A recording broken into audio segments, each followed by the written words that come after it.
Welcome to mini foods Jaisingh. எல்லோருக்கும் வணக்கம். இன்றைக்கி ரொம்ப சாஃப்டான ஜூஸியான ரசகுல்லா நம்ம வீட்டிலே எப்படி செய்கிறது அப்படின்னு தாங்க பார்க்க போகிறோம்.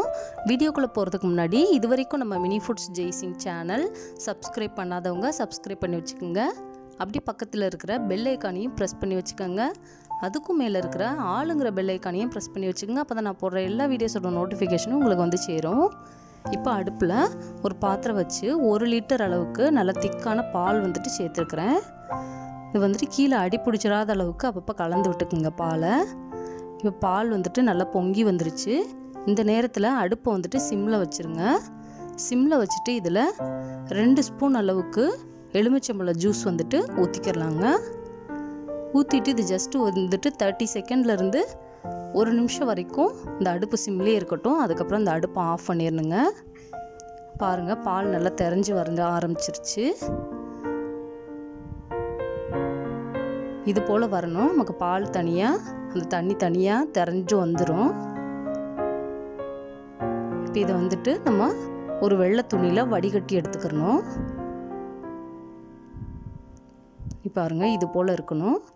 நம்ம ரொம்ப நேரம் அடுப்பில் வச்சுட்டோம்னா இது வந்துட்டு இந்த பன்னீர் வந்துட்டு கொஞ்சம் ரஃப் ஆகிடும், சாஃப்டாக இல்லாமல். பாருங்கள், வெள்ளை துணியில் வச்சு நல்லா வடிகட்டி ஒரு தேரம் நல்லா நார்மலான தண்ணி வச்சு அலசி விட்டாச்சு. அப்போ தான் அந்த லெமனில் இருக்கிற புளிப்பு சுவையெல்லாம் போயிடும். 1 லிட்டர் பாலில் நமக்கு இவ்வளோ பன்னீர் வந்துட்டு கிடச்சிருக்குது.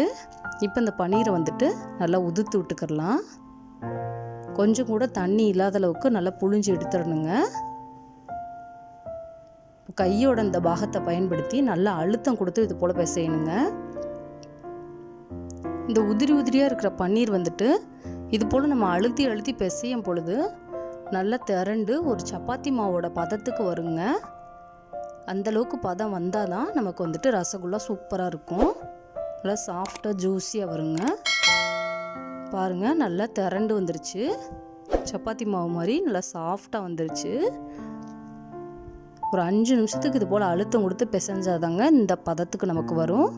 இப்போ இதை வந்துட்டு நமக்கு தேவையான அளவுகளை சின்ன சின்ன உருண்டைகளாக உருட்டி எடுத்து வச்சுக்கலாம். இது போல் உருட்டி எடுத்து வச்சுக்கோங்க. கொஞ்சம் கூட வெடிப்பு இல்லாமல் இது போல் நல்லா உருட்டி வச்சுக்கோங்க. மிச்சம் இருக்கிற அந்த பன்னீரையும் நம்ம சின்ன சின்ன உருண்டைகளாக உருட்டி வச்சுக்கணுங்க. நம்ம எந்த அளவுக்கு உருண்டை பிடிக்கிறோமோ அது போல் டபுள் மடங்கு பெரிய சைஸாக நமக்கு வந்துட்டு ரசகுல்லா கிடைக்கும். அதனால் கொஞ்சம் சின்ன உருண்டைகளாகவே உருட்டிக்கோங்க. இப்போ ஒரு பாத்திரம் அடுப்பில் வச்சு அதில் 1 கப் அளவுக்கு சுகர் சேர்த்துருக்குறேன். அதே கப்பில் 3 கப் அளவுக்கு தண்ணி சேர்த்துக்கலாம்.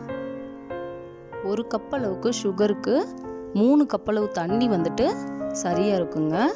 நம்ம பன்னீர் பால்ஸை வந்துட்டு இதில் தான் போட்டு வேக வைக்க போகிறோம். இப்போ இதை நல்லா கலந்து விட்டுக்கிறலாம். இதுக்கு பாகு பதம், கம்பி பதம் அது போல் எதுவுமே தேவை கிடையாதுங்க. ஜஸ்ட்டு கொதிச்சா போதும். இப்போ பாருங்கள், கொதிக்க ஆரம்பிச்சிருச்சு. இப்போ கொதிக்க ஆரம்பிச்சோன்னே நம்ம உருட்டி வச்சுருக்கிற அந்த பன்னீர் பால்ஸை வந்துட்டு இந்த சுகர் சிரப்பில் போட்டுடலாம்.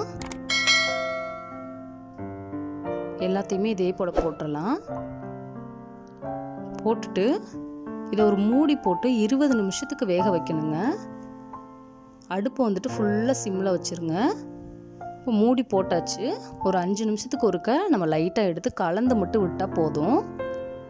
இப்போ பாருங்கள், இந்த ரசகுல்லா வந்துட்டு எவ்வளோ பெருசாக வந்திருக்குதுன்னு. நல்லா சாஃப்டாக கிடைக்கும். வெறும் பால் சுகர் மட்டும் இருந்தால் போதுங்க. ரொம்ப ஜூஸியான ரசகுல்லா நம்ம வீட்லேயே ரெடி பண்ணிடலாம்.